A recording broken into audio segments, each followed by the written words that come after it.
impression of a warming planet.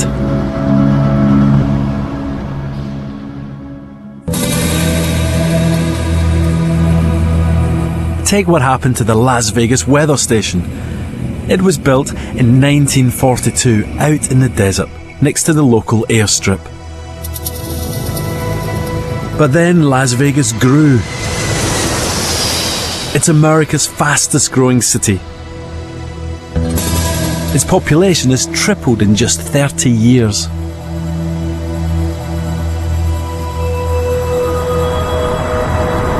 The weather station's still at the airport. You can see it just over here, behind this fence.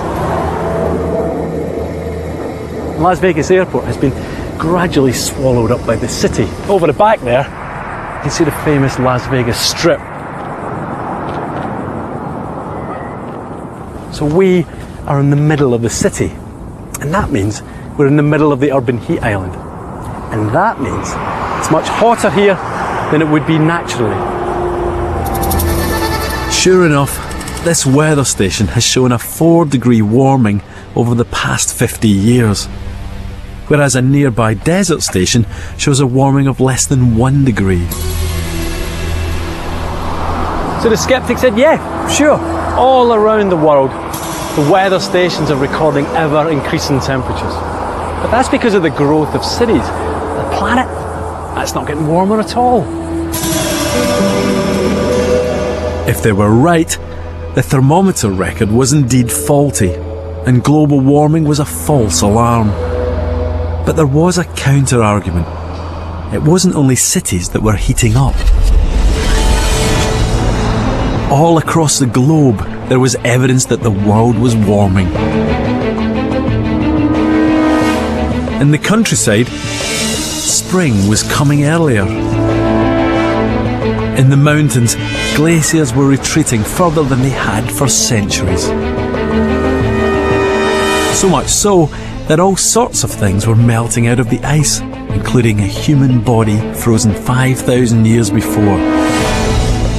Ötzi the Iceman. Even the oceans were warming. Not a lot of urban development there. All these things seem to back up the thermometer record, not the satellites. It was deadlock. One side had to be wrong, but it wasn't clear which one.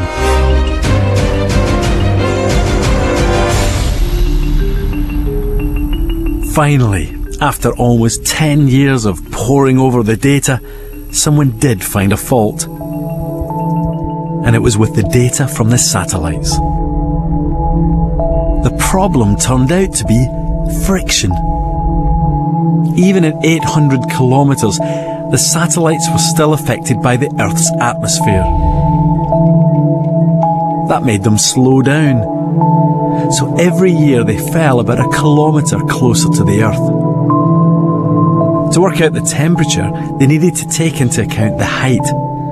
So having the wrong height meant the temperature was wrong too. To make matters worse, the drag also affected the satellite's timing. Take a satellite which started off measuring the temperature at 2 in the afternoon. After a few years, it was measuring it at 6 in the evening. So it looked like the temperature had cooled when it hadn't. Once this was pointed out, even the scientists behind the original calculations admitted they were wrong. I think it is a little embarrassing for scientists when someone shows that they're wrong on something. So yes, it is a little embarrassing when somebody finds an error in your data. Oh, I mean, you've got to feel for him. I mean, I'd be absolutely mortified if I had to admit a high-profile mistake like that.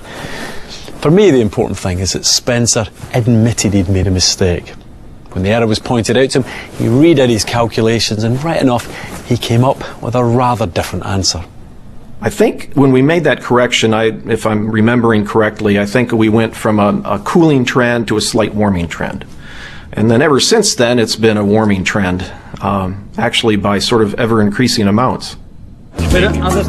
Now, even die-hard skeptics had to accept that there had been warming in the second half of the 20th century. Yeah. When somebody says that there's no such thing as warming, I squirm. Yes. Yeah. It's hard to look at all those records and entertain that. How can you argue with thermometers? Yeah. I don't argue with thermometers.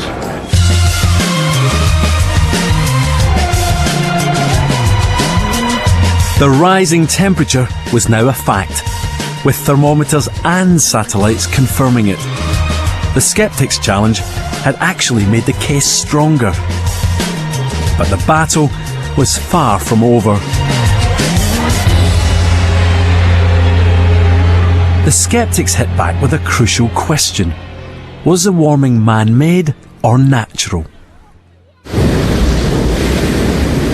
If it was natural, there was no reason to think it would continue, and nothing we could do about it in any case.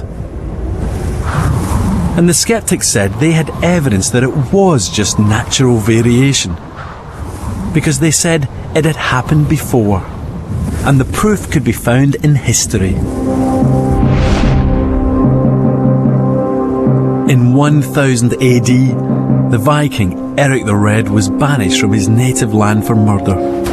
He landed on this coast and made it his home. And he gave it a surprising name. Quite how this rather bleak landscape came to be known as Greenland is still debated. Some say it was a masterful piece of spin by Eric, designed to entice settlers to his new home. Others say that it may have been more truthful than it seems. They argue that back then Greenland was warmer and more hospitable than it is today. A genuinely green and fertile land. What's certain is that he was able to survive here. On this now barren land, the Vikings grew crops and farmed cattle. This, said the skeptics, was proof that Greenland was warmer 1,000 years ago. And this warmth was also felt closer to home.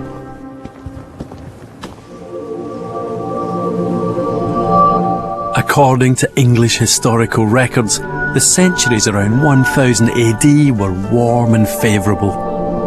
Harvests were good, the population grew, and culture flourished. This was when Westminster Abbey and Salisbury Cathedral were built. And just like today, it was warm enough to grow grapes in England. Scientists gave this period a name: the medieval warm period.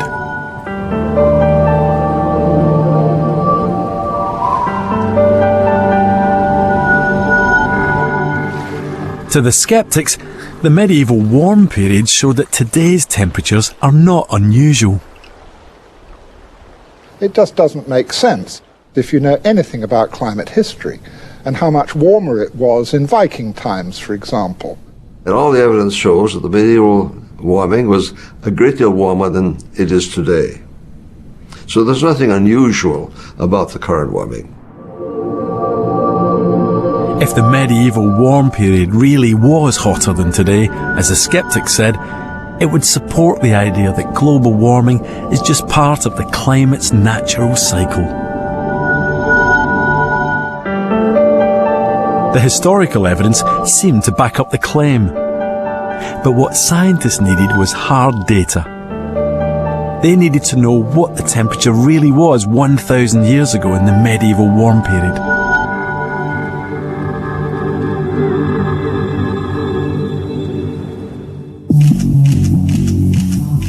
In the 1990s, a scientist called Michael Mann took on the task. But he faced a major challenge. It's not easy. We have instrumental records on a widespread global basis, really for only at most the past century. Then maybe back into the mid-19th century, enough instrumental data to say something, for example, about the average temperature of the Northern Hemisphere. But by the time you go farther back, there are very few instrumental records.